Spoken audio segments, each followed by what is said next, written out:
If you're lucky enough to receive the new Let It Be box set on October the 15th this year, you can be pretty sure that your copy will both look and sound exactly the same as everyone else's in the world. But in this episode, I'll take you on a journey around the world and show you how this album originally appeared in more than 20 different countries back in 1970.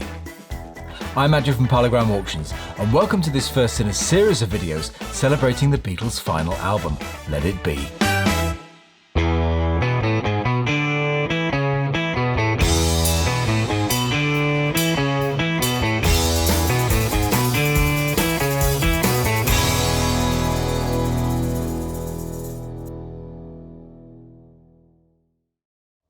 When this album was first released 51 years ago, in May 1970, the world was a bigger place, and every country had its own way of doing things.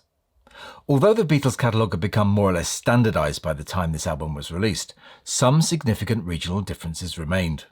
Although the album was sold in all the usual territories, the deluxe box set edition was only issued in certain countries. I will throughout this video be mentioning in which countries the box set was issued, but I'll leave the details about the box itself for the next video in the series. So, let's get going, and for the sake of fairness, I'm going to do this in alphabetical order, starting off with A for Argentina. Fans in Argentina had to wait 3 months to get their hands on the album, which was released on August the 6th, 1970. Argentina also has the distinction of being one of only 2 countries in the world where the album was released on vinyl in both stereo and mono. Of course, it wasn't a true or dedicated mono mix, but was made by folding down the stereo into one channel. The cover design followed, as did most countries, the UK design, but with the song titles translated into Spanish.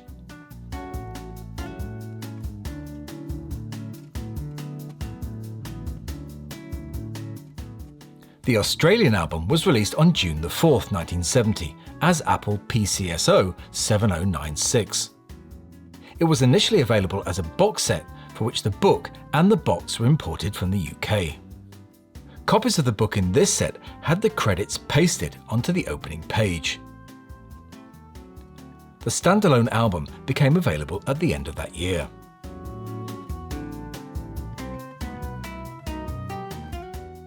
The album was released in Brazil also in June 1970, and like Argentina, was issued in both mono and stereo formats. The covers came with their traditional plastic wrapping, but no box set was ever issued in Brazil.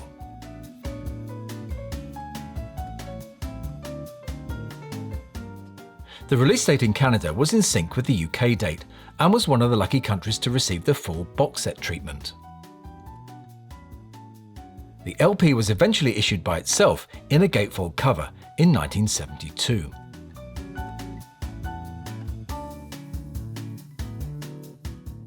Both France and Germany also released the album on May the 8th, 1970, in their original UK formats, and were also available initially in the box set. Both countries, like many others, used the red Apple logo on the back covers throughout their entire pressing runs.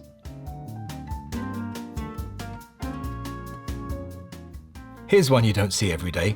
It's from the Central American country of Guatemala. Their pressing of the album on this lime green Odeon label was in stereo, whereas the labels had the titles translated, the cover used the English text.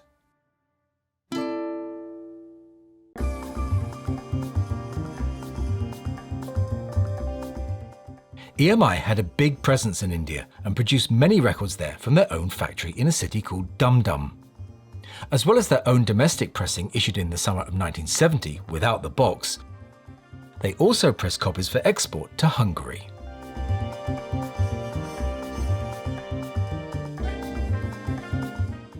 The Israeli issue was one of the few which appeared on the Parlophone label, despite having the Apple logo on the rear panel. As the sticker on the rear panel states, these copies were pressed and distributed by CBS Records. In fact, the album was later reissued on CBS's Portrait label.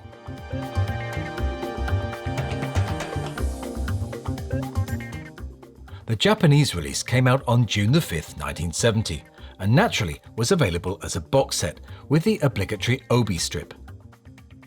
The standalone album was later issued with the American gatefold cover in February 1971, which sported 2 obies.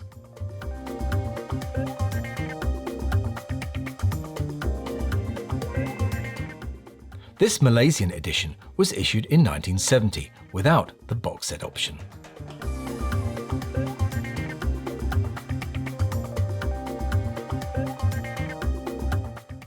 The Mexican edition was released in the summer of 1970 in the UK format. It was initially available with a box and book, but these are rarely seen nowadays.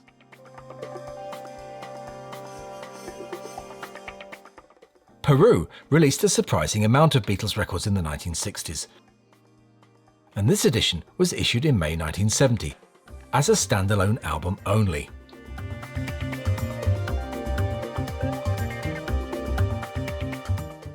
Despite the problems they had there, the Beatles had and still do have many fans in the Philippines. Their version, released in August 1970, was pressed by Dyna Products, who, as the cover states, were an approved member of the PARI, the Philippine Association of the Record Industry.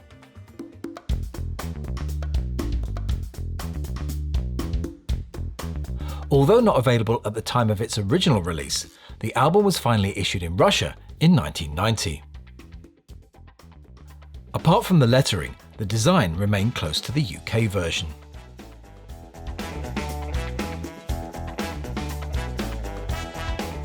South Korea in 1970 was still like the Wild West as far as Beatles records were concerned. The album was available in these garish red and blue tinted covers. The front cover design was also used on other random compilations, which included both Beatles and solo material, as well as tracks by other contemporary artists such as Elvis Presley, Cliff Richard and the Archies.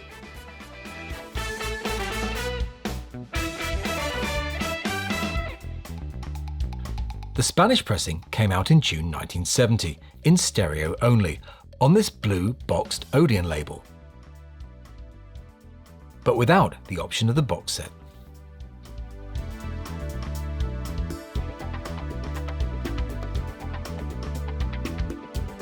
In Sweden, the album originally came with a box set, with the book and LP imported from the UK and the box from Germany. Sweden did, however, produce this limited edition red vinyl edition in 1978.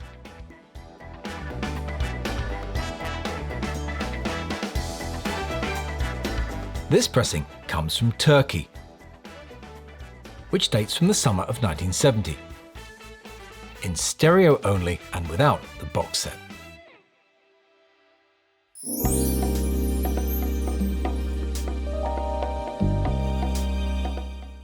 The UK issue, as you know, came out initially with the box set, with discs carrying the -2U matrices. Contrary to popular belief, box sets didn't just come with red Apple logoed covers, but with green ones too, with a ratio of around 3 red to 1 green. Some copies were even housed in covers with a Parlophone logo. Apple catalogue posters were added at the point of sale to some copies, but were not standard box set items. Like Sweden, the album was also available in the UK as a coloured vinyl pressing in the late 1970s, but this time it was white.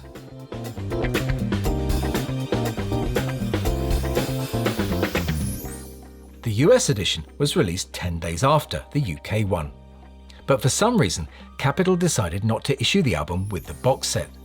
Instead, US fans were compensated by a gatefold cover. Box sets did become available later on, but as imports only.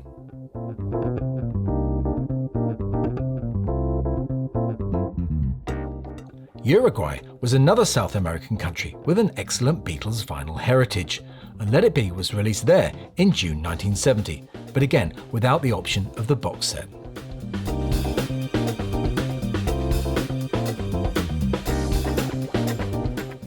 Finally, in the A to Z of Let It Be, this yellow labelled pressing comes from Venezuela. It was issued in June 1970 as a standalone album only. I hope you enjoyed this brief tour around the world, and apologies if I didn't feature your country. I just didn't have the images for everywhere. Do join me again next time when I'll be taking a closer look at the original box set, as well as some of the other formats and of course some juicy rarities. But that's all for this one, so I'll say bye for now and thanks for watching.